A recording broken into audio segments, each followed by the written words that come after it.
Hello and welcome to the review of the plot for the text The Chess Game. So let's first look at the plot diagram that we have here. We have the exposition area labeled Enticing Incident.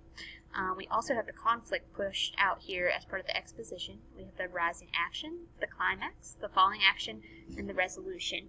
And now in the video you watched, it talks about denouement, but that's not part of this plot diagram. But the denouement is just where the business is tied up and the theme is hinted at, which can be compressed down to the resolution. So let's start with the story.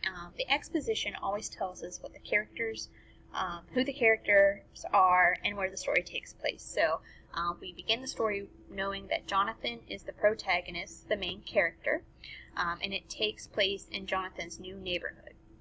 We know the antagonist, that's the person or the force or the structure going against the protagonist, is loneliness, right? There's not another person, another character opposing him.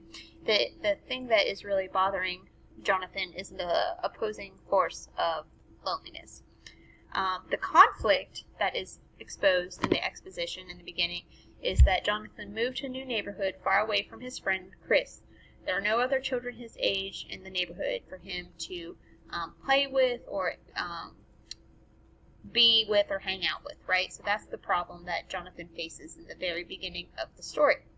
The enticing incident is the action that sets the story into motion. And so what really starts this story into motion is when Jonathan kicks the soccer ball into Mr. Browning's yard, right? That starts the next chain of events. So you can think about the enticing incident as what starts the chain of events that happen in the story.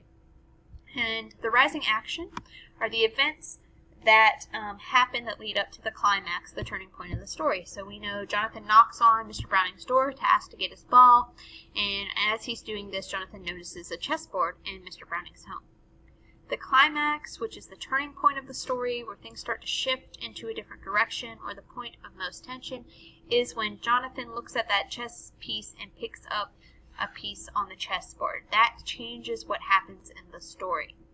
So as we go down, we see the falling action, which are the events that are a result of him picking up that piece, chess piece. So what happens as a result of the turning point? We see Mr. Browning starts to explain that his friend moved away too and used to live in Jonathan's home, and that he misses his friend and they used to play chess together. And then we have the resolution, which is where everything's tied up and comes to a closure. And in the resolution, we see that Jonathan sits down across from Mr. Browning and they begin to play chess together, and we can see that they're starting to form a new friendship. So if there was the denouement part on the diagram, we would say, it implies that new friendships can be made across ages. So that's just a review of the plot diagram for a chess game. Second thing you needed to do after you put out the plot structure diagram was think about what would happen if one of the plot points changed in the story. So let's think about what if Jonathan didn't pick up the chess piece on the board? How would the story have been different?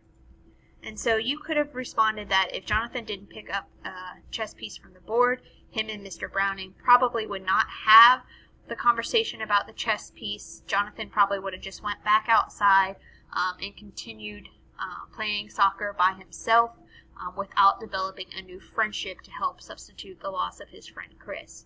So that's what we mean by thinking about how the plot affects the story. So if one piece of the plot changes, then it's a whole different story that could happen.